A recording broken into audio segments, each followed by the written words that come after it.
อกันคือเก่าอาจจะครบพอเมื่อละคลิปช่องคลิปเนาะในการเบาพูดจา FC เขาเห็น FC เพิ่นคอมเมนต์เนาะเพิ่นว่ารู้สึกว่าจะหมั่นไส้แล้วช่องนี้นะเนาะจะหมั่นไส้ดอกพี่น้องเอ้ยบางทีก็สร้างประเด็นหาประเด็นให้คนว่าให้พอได้ทำคลิปโดยที่ไม่ต้องลงทุนเพิ่นว่านะมันบ่แม่นดังสั้นได้ถ้ามันบ่มีคอมเมนต์ว่าเฮาได้สิออกมาดังเว้าคือในกรณีเฮาซื้ออาหารแมวนี่แหละซื้ออาหารหมานำเด้อแล้วก็ให้ผัวกินแบบนี้แหละแบบนี้บ่เขาเอิ้นสร้างประเด็นนะข่อยบ่เคยกินอาหารหมาอาหารแมวถึงสิทุกข์ก็คือสิบ่กินดอกแม่นสิบ่มีเงินซื้อข้าวสารกินก็คือสิบ่กินดอกอาหารแมวนะอาหารหมานะเอาไว้ให้เจ้ากินซะเจ้าผู้มักกินหญ้านะเอาไว้คนคอมเมนต์ซะเด้อพี่น้องเขาบ่ได้เคยมาสร้างประเด็นว่าบ่มีคอมเมนต์หรือว่าจังใดล่ะที่มานั่งเว้าบ่แม่นได้ทุกอย่างมีคอมเมนต์ทุกอย่างมีข้อมูลได้เอามานั่งเว้าบ่ได้เว้ามั่วซั่วคือซ่องอันพวกตอแหลซ่องแชร์นั่นน่ะนะบ่ได้มานั่งเว้าใส่ร้ายใส่ไฟเรื่องบ่มีคือจังหวะนี้ออกจากห้องจากหอนี่แหละย่านหยังคือจังซี่ล่ะกรณีแบบนี้ล่ะเด้อช่องแซ่น่ะมันตอแหลสุจักฮู้จักว่าสุจักก็จะกินหลายหญ้าค่ะเป็นคนบ่แม่นบ่เป็นควายบ่แม่นบ่เป็นคนล่ะว่ากินข้าวคือกันล่ะว่าสิจนหรือสิรวยก็กินข้าวเจ้าข้าวสารคือกันล่ะว่ากินข้าวเกรดได้สุเจ้าผู้รวยนะทานแน่คนจนแบบเขาก็กินข้าวหอมมะลิได้ข้าวเจ้าเขาก็บ่ได้กินได้เกรดแข็งๆเขากินหอมมะลิโล50 บาท60 บาทเขาก็ซื้อกินได้คนจนคือข่อยน่ะข้าวเหนียวก็ราคาซ้ำบ้านซ้ำเมืองเขาจ้ะเขาแหล่ๆแดงๆเขาก็บ่กินเขากินบ่ได้แล้วอาหารหมายิ่งตกไกลเลยแห้งกินบ่ได้เลยอาหารหมาบ่เคยกินตอนมันแพงสำหรับราคาทองคำคือสิบ่ซื้อมาแดกแบบว่าซ้ำซะของหมาคือของหมาของคนคือของคนถึงสิจนก็บ่ได้กินข้าวเกรดหมาได้ล่ะเอาแบบนี้ซะกินเกรดปกติอยู่ถึงสิจนก็ได้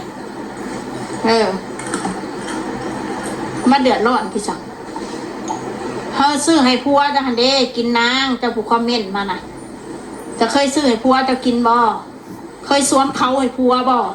สวมเขาให้ผัวอะไรเลยซื้ออาหารม้าให้ผัวกินบ่เคยแบบนั้นบ่จังหวัดบอกมาแนะนำมาข่อยซื้ออาหารม้ามาเผื่อผัวนั้นเผื่อสิได้กินบ่ซั่นผมขอบ่มาสร้างประเด็นได้พี่น้องทุกอย่างมันมีคอมเมนต์มาแบบบ่สุภาพเนี่ยว่าบ่ม่วนแบบนี้นะถ้าแม่นออกเป็นเสียงได้ด่าออกเป็นเสียงได้คือสิคักกว่าเสียงข่อยอีกไอ้คนคอมเมนต์นะในเมื่อมันบ่ให้เกียรติถ้าเขาสิให้เกียรติหัวมันเห็นจังล่ะเอาอะไรได้มาจากไหนโอ้ยก็จะว่าสั้นเถอะมันก็มีอยู่ดอกผู้เบิ่งก็ได้มันมีคนหักมันมีคนสร้างเฮ็ดคลิปเฮ็ด YouTube มันมันบ่แม่นว่าสิมีแต่คนหักดอกส่องได้ก็ได้เจอเบิร์ดต้องให้เซ่แซงปานได้ก็ถูกด่าคือเก่าถือว่าคือเก่าคนเฮาคนผู้เบิ่งเขาบ่ได้โง่FCน่ะเขาก็เบิ่งออกผู้ใดดีผู้ใดบ่ดีผู้ใดเซ่แซงผู้ใดบ่เซ่แซงบางคนเซ่แซงจนได้ดีก็มีบางคนเซ่แซงถือเขาด่าเบิดมือก็มีบางคนตรงๆคือข่อยเขาบ่มักก็มีผู้เขามักแบบข่อยก็มีคนเฮาการหมักการกินการสไตล์ผัวเมียไผมันเขาเอิ้นหยังล่ะคู่ครองไผมันหมักไผหมักมันคือลูกหรือเด็กน้อยคือกันแหละเด็กน้อยคือกันรู้แต่ตาหักแตกต่างกันคอยหมักลูกเจ้าคอยบ่หมักลูกเจ้าคอยหมักลูกเจ้าผู้นี้ลูกนี่คอยบ่หมักนิสัยบ่ดีกันแม่นยังก็แล้วแต่ในโลกมันขึ้นกับคนชอบคนหมักอาหารการกินคือกันขึ้นกับผู้หมักแบบได้กินแบบนั้นนิสัยคนคือกันหมักว่าบ่ม่วนก็มีคือข่อยนี่เยอะแยะคนหมักแบบข่อยก็เยอะแยะคนหมักแบบเรียบร้อยก็เยอะแยะบางคนเขาผู้ลากมากดีเขาบ่เคยได้ยินคำหยาบคายเขาก็ว่าเขาก็ตัดสินว่าเขาเป็นคนบ่ดีเขาจะเห็นข่อยด่าคนซะเว้าสักคนซะคือว่าบ่ม่วนแท้นางอันนี้คือบ่มีมารยาทแท้นางอันนี้ตัดสินเฮาแล้วว่าเฮาเป็นคนบ่ดีแล้วบัดนี้อันที่จริงน่ะการเฮาเว้าเฮาว่าเฮาด่าคนมันก็มีที่ไปที่มามันบ่แม่นสิมาแต่งเรื่องกุเรื่องขึ้นมาเว้าเองคือการ FC โอนเงินให้ข่อยหั่นแหละโอนทิปหลอกทิปอันนั้นกระทิปอันนี้กระทิปพอเห็นคนอื่นได้ก็สร้างเรื่องว่าตัวเองได้เงินโอนได้เงินฝาก เออถ้าบ่ได้ก็คือบ่ได้ถ้าได้ก็คือได้ที่มาสร้างประเด็นเพื่ออย่างนั้นมันบ่แม่นสิได้ยอดวิว100 ล้านพันล้านคนเฮามักกับเบิ่งบ่มักก็แล้วเอามาสร้างประเด็นพอได้มีคอมเมนต์ว่าพอได้ว่าทำคลิปพอไม่ได้ลงทุนอย่าว่าบ่ได้ลงทุนคอยเติมอินเทอร์เน็ตน่ะบางเทื่ออันใบละ20 บาทได้แค่คลิปเดียวคอยประหยัดนี่ย้อนยังบ่มื้อหนึ่งอินเทอร์เน็ต60 บาทบางมื้อละ100บางมื้อละ40มันแล้วแต่มื้อเน็ตอยู่ลาวถ้าเกิดว่ามันตกปุ๊บมันก็โหลดคลิปโดนเพื่อสิแล้วนะคะโหลดได้คลิปเดียวเท่านั้นแหละใบละ20 บาทเบิดแล้วต้องไปซื้อมาใหม่อีกบัดนี้นอกจากไปเพื่อนแม่มอนมี Wi-Fi ไปนั่งโหลด Wi-Fi เราได้อยู่แต่ไปเพื่อนแม่เฮาก็อยากไปก็ไปค่ะบ่อยากไปก็คือบ่ไปเลยคือเมื่อคืนนี้ว่าคุณประเด็นเมื่อคืนนี้ FC ก็ว่าคอยกับเพิ่นก็บ่ได้ว่าหยังนอกไม้ดอกเพิ่นก็คือแต่ว่าคอยนะเว้าแล้วพาผัวไปกินข้าวเว้าคักแน่ว่าสิบ่ให้บ่าวเพชรน่ะไปกินข้าวเฮือนแม่เฮือนหยังโอ้ก็เว้าไปซื่อๆแล้วคอยเว้าอยากเบิ่งภูมิปัญญาของคนคอมเมนต์มันเป็นไปบ่ได้ดอกผัวคอยอยู่นี่ล่ะคอยสิบ่พาผัวคอยไปเฮือนแม่คอยหรือว่าไปกินข้าวเฮือนแม่คอยก็เว้าไปซื่อๆแล้วคอยอยากเบิ่งคอมเมนต์นะมันก็แม่นท่วมข่อยอีหลีบัดนี้มันเป็นไปบ่ได้ที่ว่าบ่าวเพชรสิบ่ไปกินข้าวเฮือนแม่มอนไปกินก็สิเป็นหยังลูกเต้าลูกเคยกับซ้ำลูกเราที่ว่านั่นได้สักขอบ่ให้ไปกินดอกปัวขอนะแล้วอยู่นี่แหละจะได้สิเอาปัวไปกินอีกจะสิว่าใส่ว่าสิข่อยนี่ผู้เดียวคนนี้เต็มที่ว่าสิโรดข่อยไปกินของแม่ขอว่าสิโรดขอปริญาณจะว่าโรดว่าข่อยแต่ว่าพัวข่อยสิกินของแม่ขอบ่ให้ไปหาเรากินมียังก็กินนี่แหละพอมีแล้วก็แล้วตั้มกูแลนหานี่คือแม่สิ่งที่ข่อยให้ข่อยให้แม่คือแม่คือข่อยนี่ให้แม่คนอื่นน่ะเป็นห่วงบรรยายโอ้ยสงสารแม่หมอนแก่แล้วก็ต้องมารับเลี้ยงลูกลูกทุกคนไม่ได้อาศัยแต่เวลาแม่หมอนป่วยมาค่ะคือลูกวิ่งใส่ก่อนคนคอมเมนต์อยู่ที่หลังค่ะคนที่บอกว่าเป็นห่วงคุณแม่หมอนนะเวลาเขาเอาแม่หมอนไปด่าเสียให้หายทำไมไม่เห็นปกป้องแม่หมอนล่ะคะปกป้องแกหน่อยสิคะสงสารแม่หมอนสงสารก็ปกป้องหน่อยคะจับกลุ่มกันสิคะจับกลุ่มกันชมรมคนรักแม่หมอนให้หน่อยสิคะปกป้องสิคะไม่ใช่เวลาลูกเต้าเขาไปหาไปกินไปอยากทำกันละสิมาว่าสงสารแม่หมอนสงสารแม่หมอนคนที่เขาไปด่าแม่หมอนอีหมอยอีนั่นอีนี่อีจังสั้นอีจังซี่น่ะควรไปต่อต้านแบบนั้นนะไม่สมควรที่ไปว่าให้คนแก่แบบนี้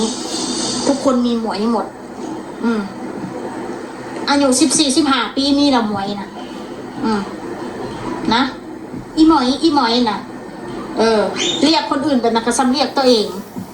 จำใช้ตัวเองปกป้องสิคะคนที่เอาแม่หมอนไปด่าน่ะคนที่ช่องแชร์ตัดต่อคลิปแม่หมอนไปพูดเสียให้หายน่ะเขาไปปกป้องสิคะไม่ใช่ว่าลูกเต้าเขาไปหาแม่เขาเราจะไปสงสารแม่เขาอันนั้นเขาการแตกแยกเหตุสงสารแม่เขาอันนั้นเขาการแตกแยกเหตุครอบครัวเขาแตกแยกเหตุครอบครัวเขาบ่อยากให้ครอบครัวเขาเล่นน้ำกัน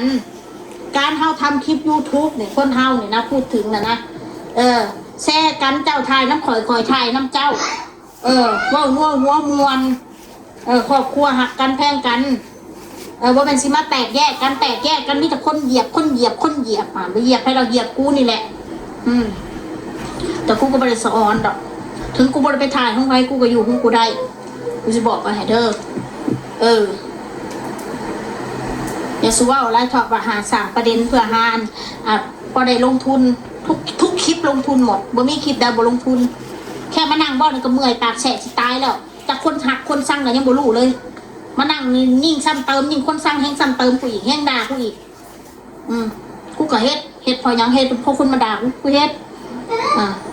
มีสิทธิ์ยังไงถึงเจ้าสิเป็น FC จักบ่มีสิทธิ์ไปด่าเขาแบบนี้ไปก้าวไก่เรื่องนี้เรื่องสินเขาเขาบ่ใส่หนีกับคนของเขาเองเจ้าบ่ได้มาเดือดร้อนตัวเองบริหารมาใส่หนีให้เขาสิมาเดือดร้อน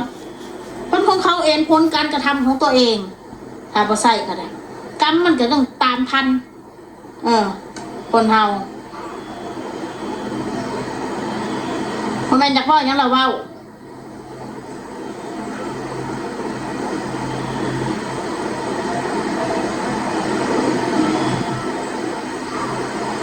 พอจะเข้านี่สั่งประเด็นว่าจะเข้าสั่งเหลืองพ่อจะพ่อได้คลิปโอ้ยมันก็บริปัญญาอ่อนปานนั้นเนาะเขาด่าได้เขาตัดต่อคลิปเขาไปใส่ไล่ใส่ไฟแบบเฮ่เฮ่กันไปจักกันใดจริงจักกันใดเท็จกับบุ้งมั่วสั่วกันไปเบิดใส่ไล่ใส่ไฟไปทั่วที่ทั่วแดนผู้ใดเข้ามาในชีวิตเจาะประเด็นเจาะเข้าไปลึกเข้าไปเสาะหาคบกับไผ่เล่นกับไผ่แต่ละมือเสาะหามือนี่ไปใส่มือนี่อยู่ใส่เสือกไปทุกเรื่องโอ้ยเอาสันนี่แหละโตเดซานโตผัดดีสำใดบ่นางมนเลยดีสำใดมึงกับบ่ได้คบเท่าแต่อันกูว่ามึงหันดอกกูบ่อยากเว้ามึงกับบ่ได้คบเท่าแต่อันกูว่ามึงหันดอกกูบ่อยากเว้าก็ดูแล้วเนาะแม่น้อยซ้ำนี่แล้วอีเสียเส้นซ้ำนี่แล้วอีเสียเส้นซ้ำนี่แล้วอีเสียเส้น